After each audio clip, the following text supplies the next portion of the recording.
looking at what our experience of life is beneath our thoughts and beliefs. Because we tend to get wrapped up in thinking that who I am is what I think and or what I believe.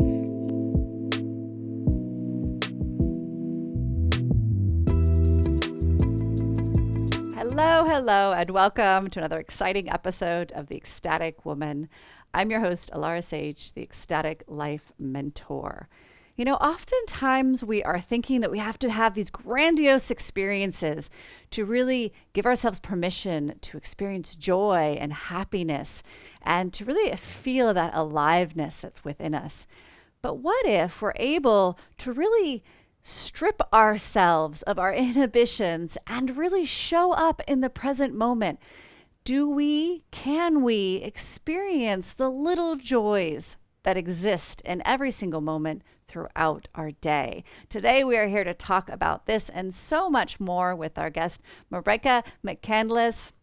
Marijke is an award-winning author, and she is a mindfulness coach and a playfulness instigator. Yes, yes, yes. She helps people to shed their inhibitions so that they can show up to that aliveness. And she definitely has a book that is coming out. This would be next year when we recorded this, called Naked in the Now. So let's welcome Marijke with our hearts. Marijke, welcome to the show. Oh, hello, Alara. It's so great to be here. It's so fun to see you all lit up.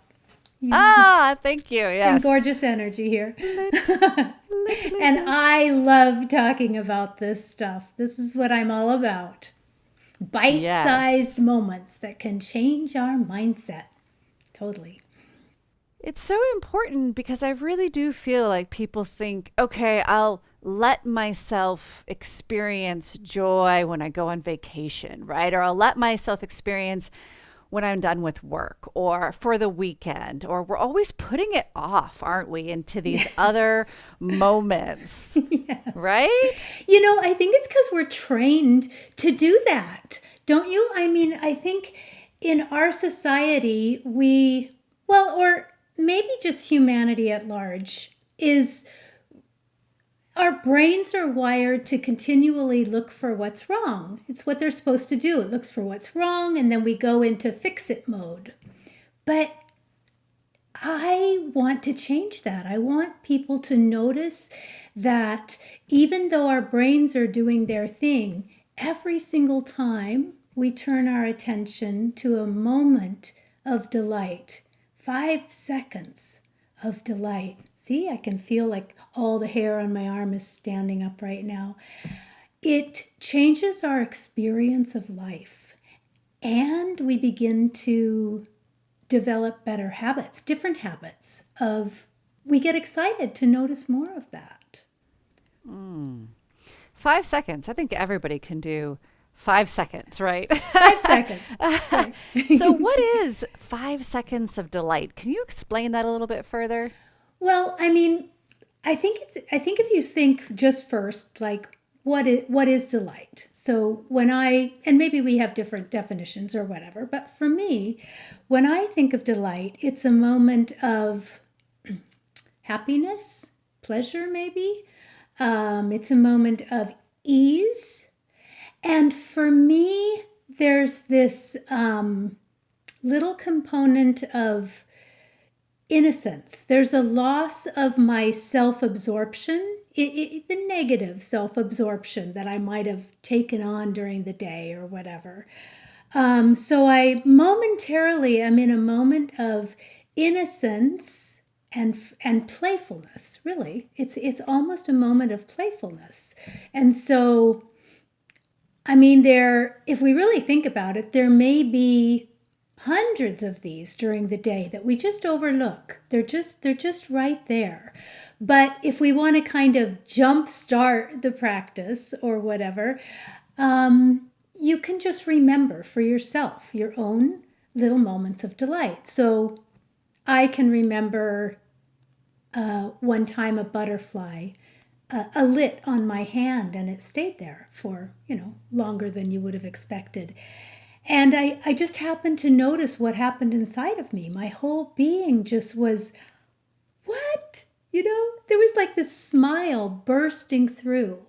But that happens also when I happen to notice the wind fluttering through the delicate tree in front of my window. Sometimes it happens when that first moment when you feel the rays of sunshine on your face, and you're just in 5 seconds, you feel that warmth. And there's literally energetically a vibration that flushes through your body, I guess. Happens when we hug somebody, when we smile at somebody. Happens during sex, when it's all just, you feel delighted, hopefully.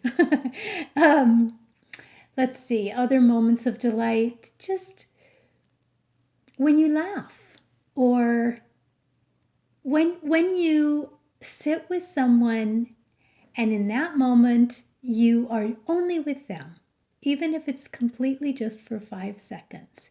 You catch their eye, you're with them, you feel a warmth in your heart.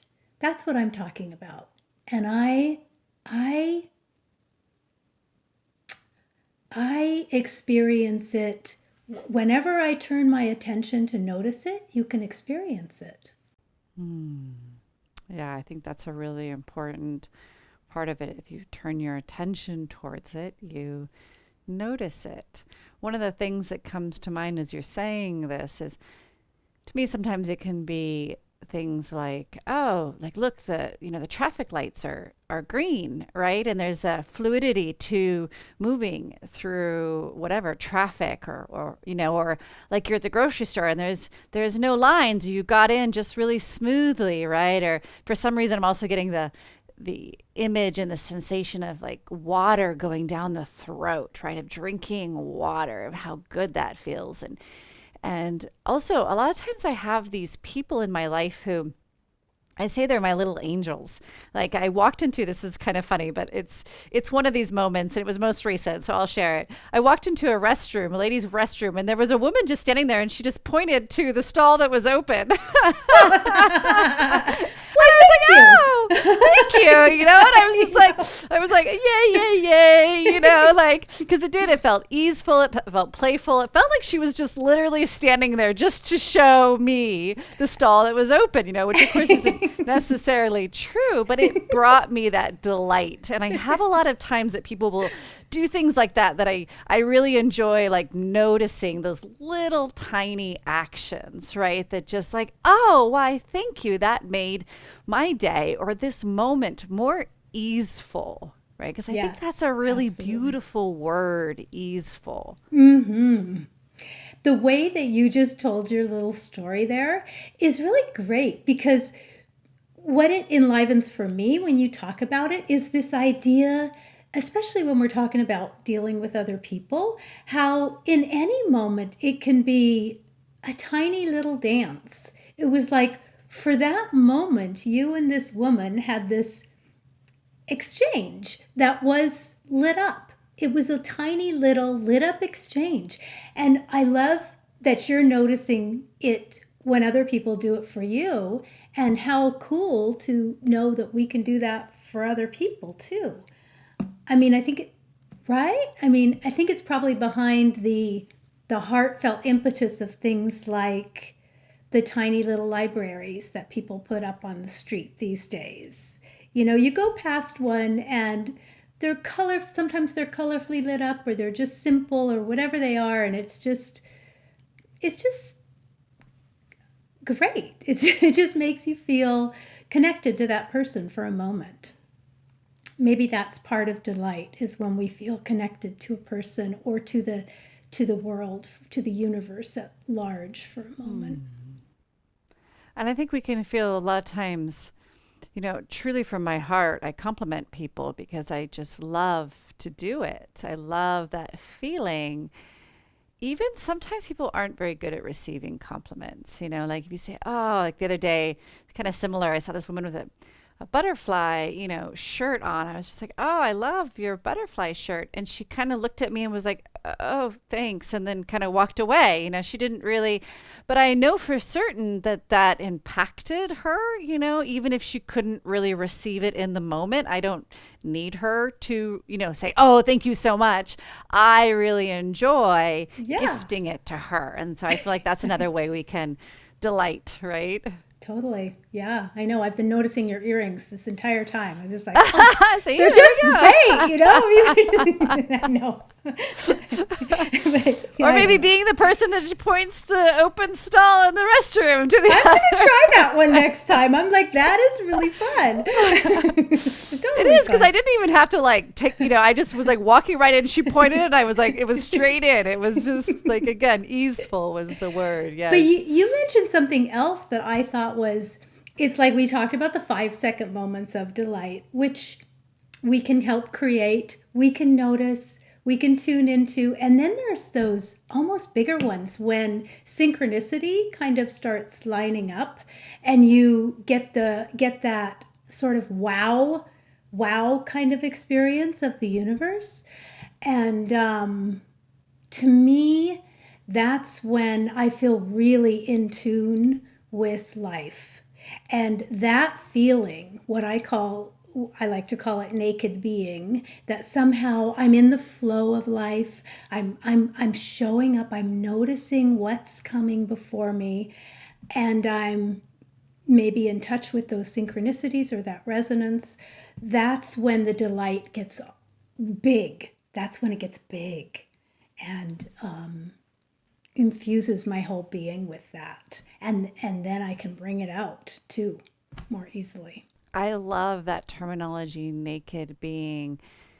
And what you're suggesting of, yeah, we need to be aware and notice because the truth is that these are happening constantly.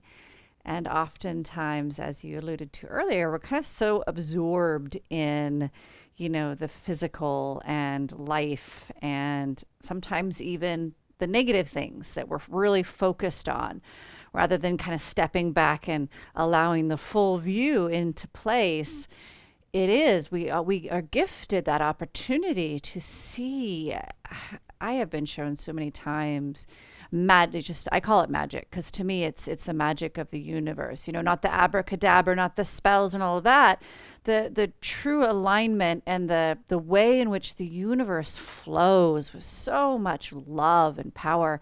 And so many times I've literally been dropped to my knees with just my jaw dropped and just wow, like that is a beautiful, and I'll be crying and just like that is such a beautiful awareness of life. Totally. And it can take you by surprise how it shows up. It's not Sometimes it's not even something classically beautiful. You just, like, I don't know, you just appreciate the clover that you used to call weeds, and but you happen to go by it and you see, wow, there's a beautiful purple flower, and there's, you know possibly 4-leaf clovers in there or something, I don't know, or like yesterday, um I was hanging out with my 2-year-old granddaughter, and you experience it a lot if you get into the mind of a child, because everything is wow to them.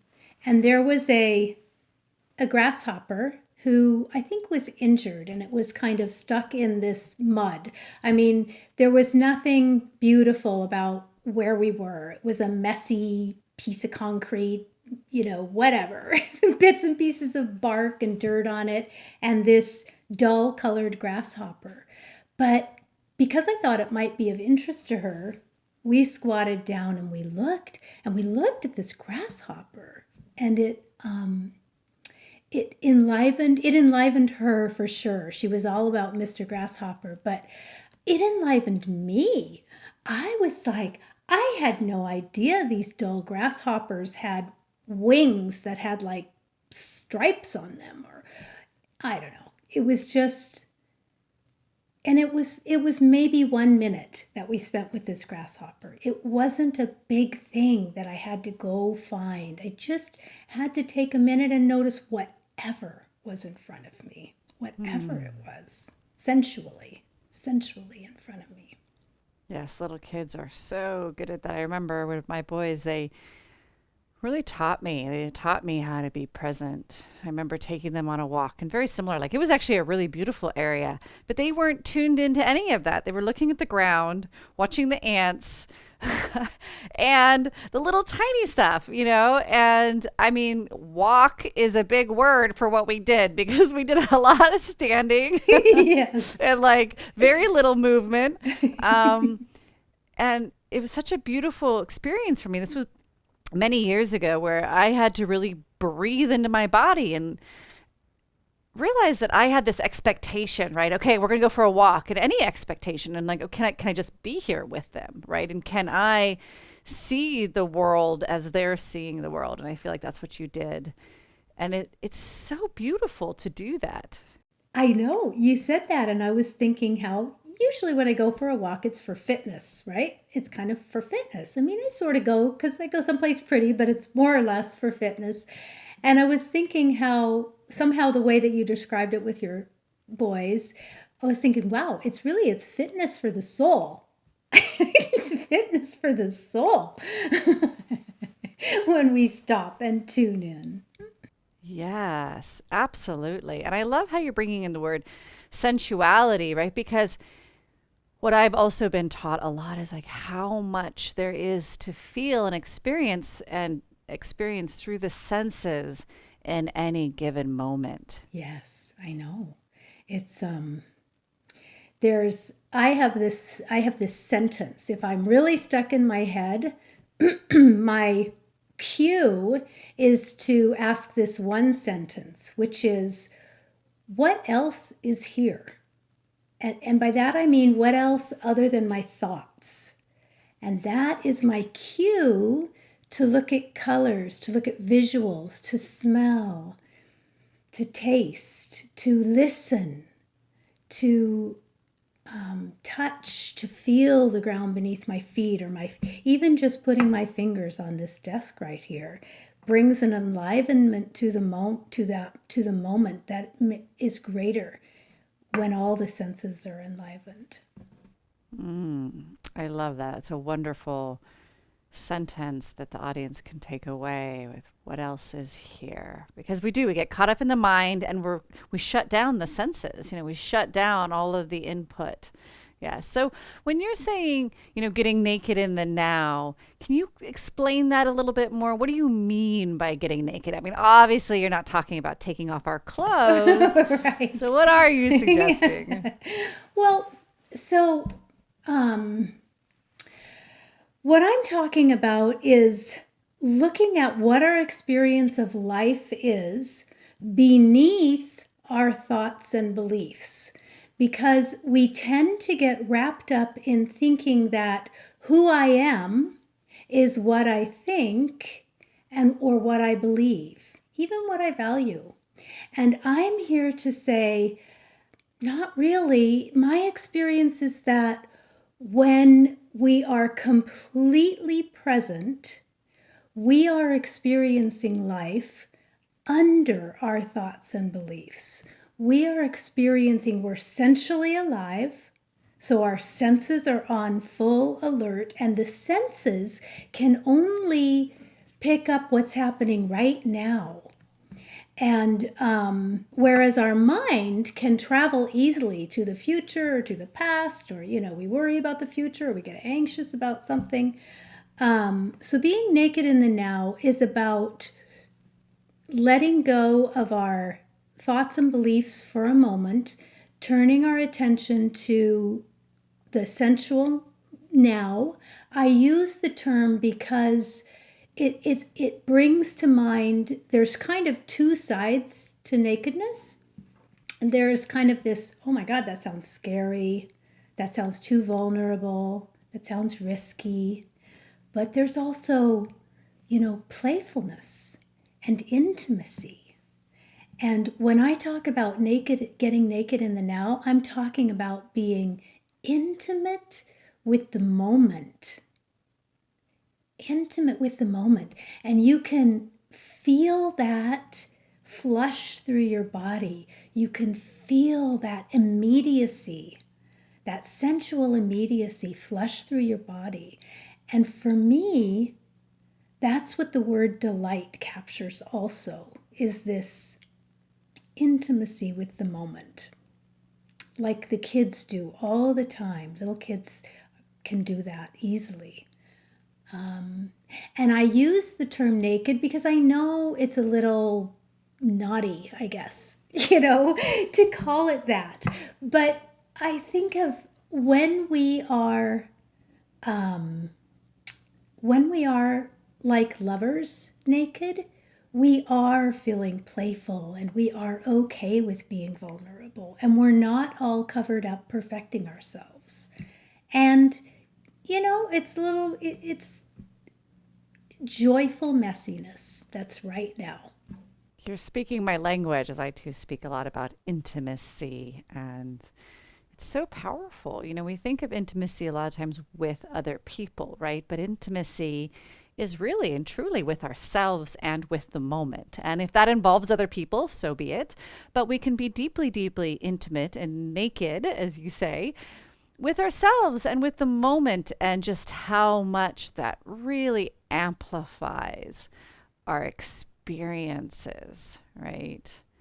Amplifies our availability to that joy. And wow, if it hasn't been a lesson I've had to learn, I've been a very impatient person. I've been a person that's just always kind of looking at the next thing. And so slowing down and becoming present and being willing to open up my senses, because in all honesty, I had shut them down, right? Because that was a level of protection. And so even sexual intimacy for me was a little bit like at arm's length, even though it wasn't physically at arm's length. Emotionally, it was at arm's length. So I think these little practices for people are so powerful in opening up their availability to their fullness, to other people, and the exploratory expansiveness that happens with real intimacy and our lives, and opening up our channels and opening up our power. Totally. Yeah. For me, my doorway in, no, well, yeah. I, anyway, one of the things that I inherently used to feel was that I was inadequate, or that I was broken.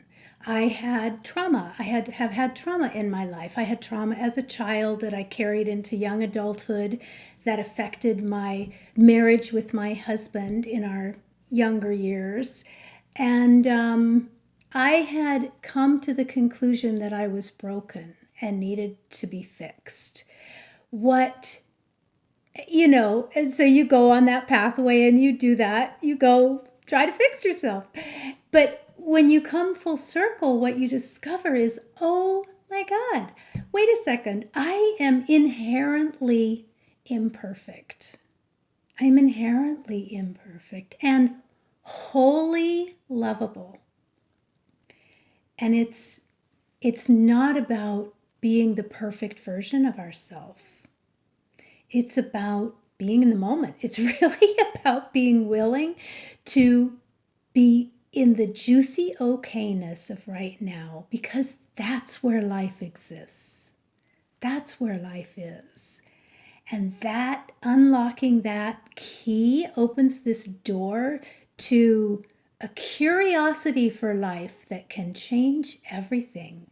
You start looking for, oh, how do I feel lit up? What is the tiny little thing that I do that makes me feel lit up? I started noticing that when I did an inner smile only for myself, just for 5 seconds, that my whole entire attitude changed in those 5 seconds. For 5 seconds, I wasn't caught up in all the ways that I was broken. I could feel it. I could feel the warmth coming from my chest, moving to my cheeks, and it was just an inner smile for myself. And then it was like, wow, what if I take this on the road? What happens then? You know? What is an inner smile? Is that where you're imagining yourself smiling and feeling the smile in your imagination? I think, okay, so if we were just to do it right now, I would close my eyes and I would allow my attention to rest in my chest, drop my shoulders, and I would allow, maybe with my breath or not, I would allow my mouth, my cheeks to actually move into smile position, as if they were moving from inside out. So you can feel the difference if you make your face flat and you just kind of smile on the surface. Or if you relax all the body, feel it like a warm energy that moves up and into your cheeks.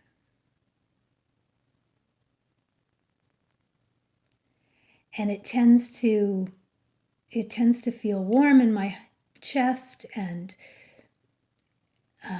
enlivened in my cheeks, almost up to my eyes. And there's this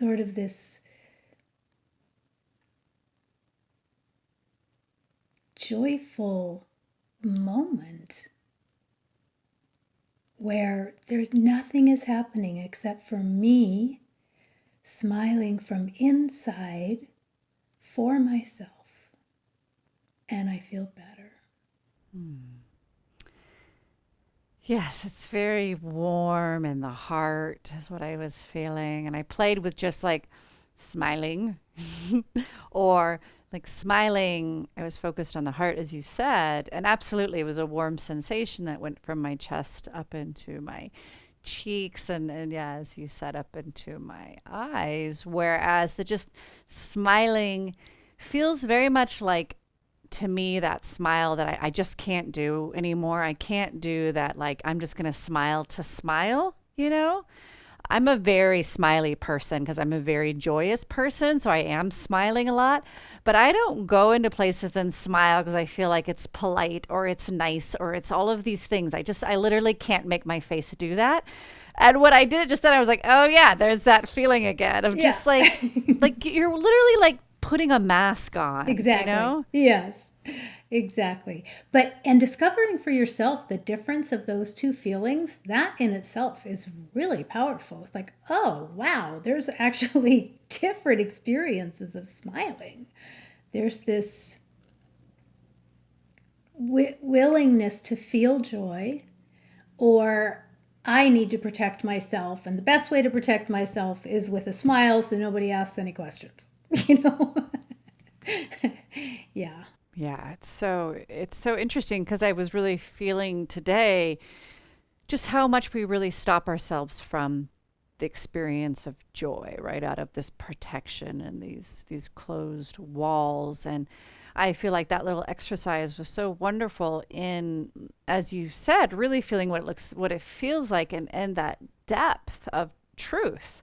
Like, that's a true smile. It comes from the inside. It feels warm. It has this depth to it. And it really, like, I mean, I'm very tapped into the subtle energies, and my aura expanded, and my energy, my Shakti lit up, my creative Yeah. life force energy. I mean, it's not just this heart and this face. It affects all of your chakras. It affects all of your body. So that was a really fun and powerful tool that I feel like everybody can play with. Do you ever have anybody say, I don't get it, or that didn't seem to work for me? Um, I have had somebody say that before. And the thing is that that's okay. Every single exercise doesn't have to work for every single person.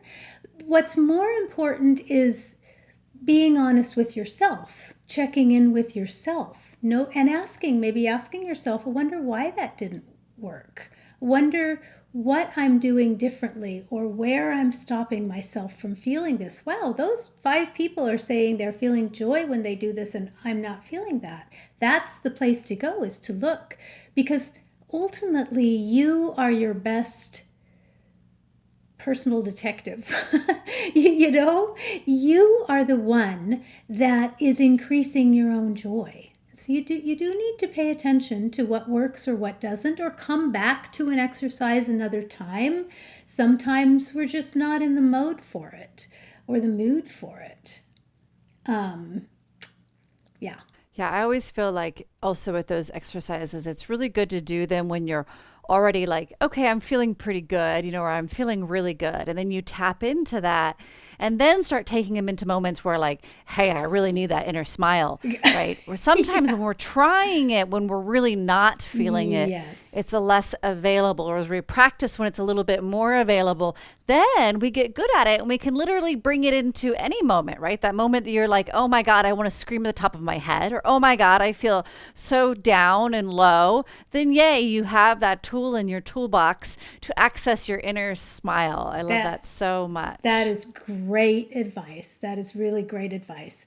To when you are feeling a joyful moment, to notice what it feels like, to pay attention, to kind of put it in your toolbox for another moment when you're not there, and you can bring up the memory maybe first to start. It's not cheating, it's okay.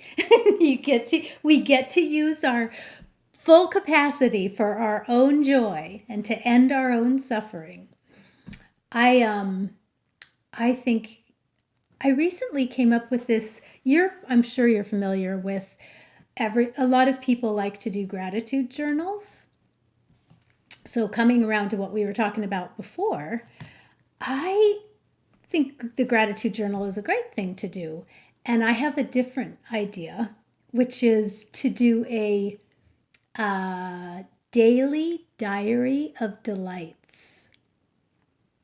Because for just this reason that you were talking to, if we notice any moment when we feel a moment of delight and we jot it down, we can bring that back up later. Often we just overlook it. We just don't tune into the fact that for 5 seconds I felt the ray, and we kind of do. We're like, oh yeah, that feels really nice. But if you really, get it, like, wait, this was everything for 5 seconds, we'll start to look for it more. Once we pay attention to the big obvious ones, even if they're little, we start to look for that more. We start to cultivate it. We start to want to bring an attitude of playfulness to the next moment, even if it's a difficult one, because I'm going to feel more delight if I do that. I'm going to feel more at ease if I do that. All of my conditioning teaches me to fight, maybe, to stand up for what I want. But sometimes the way there is soft. Sometimes it's through our own enlivenment that we get somebody's attention even better, including our own. I love that you brought up gratitude because I was actually going to ask about that earlier. I'm like, what do you feel like is the difference? Because it has a similar tone to it. And Yeah. I love what you were saying, because it is also, what we focus on is where our energy goes. And it's one of those things where, like, if you're looking at a car and you're like, I think I'm going to buy this kind of car, all of a sudden you see that car everywhere, right? And it's the same thing with gratitude or delight. Like, if we are putting our awareness on it, we're saying to ourselves, this is important to me. And then all of a sudden we will notice it more, we will experience it more, we will cultivate it more, we will create it more. Ooh, I'm getting bliss hits. I know, me too. Yes. Exactly. That's actually what my notes say. It was like, oh, Alara says what we focus on grows. And that's exactly what I keep coming to as well. Yeah. And again, we can't really blame ourselves for not being good at this. We're not trained in it. We're trained to try to fix what's wrong instead of to pay more attention to all the little tiny things that are right or delightful or easeful, even amidst difficult circumstances. And sometimes actually our most difficult moments, oddly, give us a feeling of ease, because sometimes when things are really just so difficult, there's nothing we can do but be focused with the difficulty. Like, for instance, as my father was passing, it's not the moment you want to be in. You don't want to be in the moment when a loved one is dying. And yet, there you are. There's nothing to do to get away from it. But if you are there, there is this sweet ease almost with it. Not to, gloss over the feelings of grief or anything like that. But even grief has its flavor of presence. It's delight. We would never put that word on grief, but there is a fullness that has a similar component to it. Absolutely. That's really precious advice. I mean, grief exists because of love, right? Yeah, So, totally. yes. Yes, yes, yes. My love, where can people find you? I know you have a book coming out next Yes. year. So, yes. I do. Well, you can. I'm easiest to find on my website. I have a difficult name, sort of, but it's just my first name, my last name.com. So it's MarijkeMcCandless.com, and I'll spell it. So it's MarijkeMcCandless.com.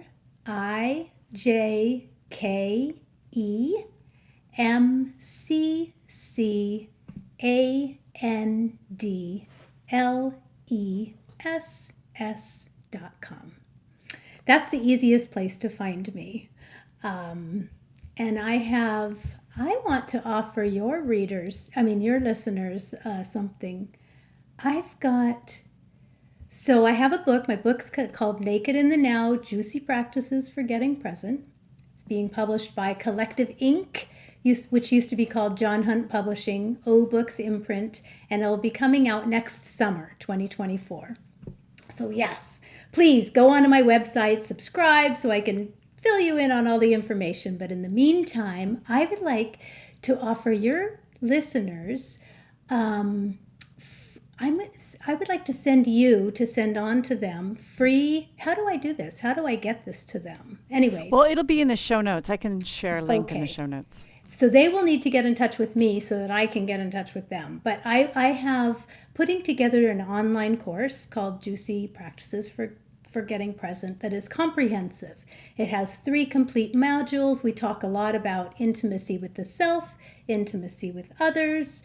But the first module is called Slipping into Something More Comfortable.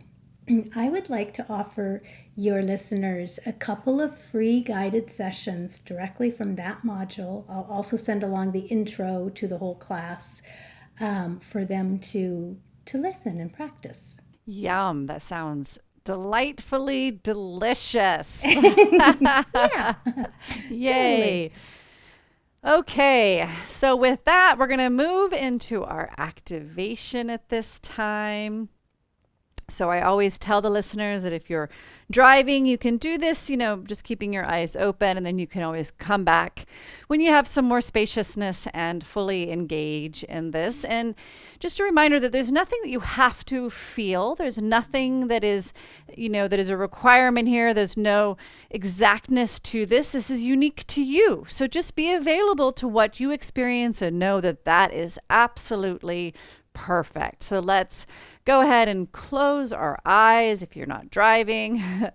And let's just start by taking some nice deep breaths in through the nose, out through the mouth. And as you're doing this, you're going to draw your awareness to your body and drawing your awareness to what you are sitting on, or perhaps if you're walking, the sensation of the feet on the ground, and drawing awareness to where you are touching the ground, touching what you're sitting on, and breathe. And breathing all the way down into your pelvis, and breathing all the way down into your pussy and breathing all the way down into your womanness, your womanness. And there's all of these sensations available here. And we're breathing into these sensations of you as a woman, my love, you as a woman. And if you're sitting, feel your bottom on that chair and just relax. Breathe in, exhale, and just relax your body. Relaxing further into the chair, relaxing further into sensation, and allowing the sensation of this moment to show itself. If you really want, you can even touch yourself, just running your hands over your arms, creating a sensation of touch to yourself, and breathing and feeling that sensation, allowing in this moment that sensation to be the only thing that you are focused on, the only thing that your awareness is pointed to, and you're breathing and relaxing into that sensation. Or if you're walking, it's a sensation of your feet touching the ground. Whatever sensation you have your awareness to right now, keep it there and keep breathing as we ask the bodies, as we invite the bodies to soften even more, asking the bodies to soften, to let go, to relax even more, and asking in this moment these sensations to expand, asking in this moment these sensations to enliven themselves in your space, to show up more, for you to experience them more intimately, more deeply. Can you feel that sensation with every single part of your body, every single part of your being? Yes, and breathe as you're giving yourself permission to feel this sensation with every single part of you, every single part of you, feeling that sensation coming into your body, feeling that sensation encapsulate, take over, consume your awareness in your space as you just surrender to the moment, surrender to the deliciousness of this moment here now, surrendering in. Inhaling through your nose, exhaling, you're letting go of the tension, letting go of anything and everything outside of this moment.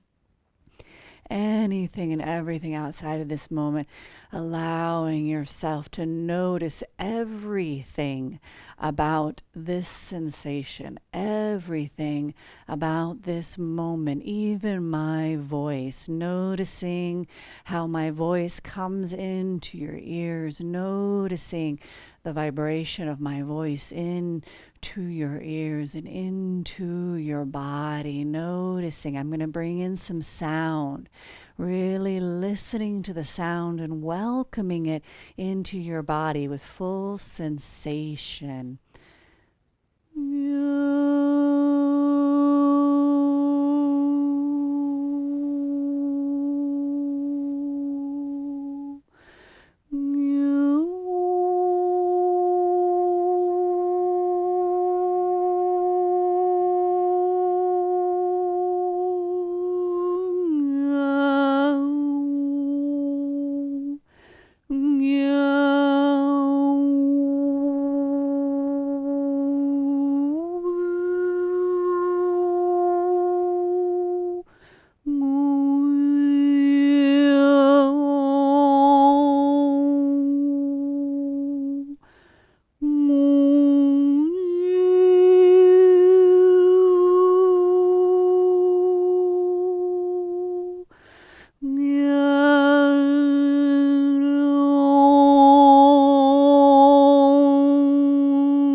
feeling now the sensation of your breath, into your lungs, the sensation of your exhale out of your mouth. Feel that breathing in, that drawing in. Feel how delicious it feels to draw air into your body. And feel the deliciousness of letting it go, releasing the air, releasing anything and everything out of your mouth, feeling the subtle delight of the sensation of your very own breath, here always for you, here always and available for you, your breath. Yes, yes, yes. Excellent. One more nice deep breath. Ah, you can even make a noise. Let it out. Yay. Ooh, yeah. Yes, yes, yes. All the goodness, all the sensations. My love, it has been such a treasure having you here today. I really enjoyed our conversation, and I think the audience is left with just some deliciousness and a wonderful gift from you. Thank you, love. Beautiful to be with you.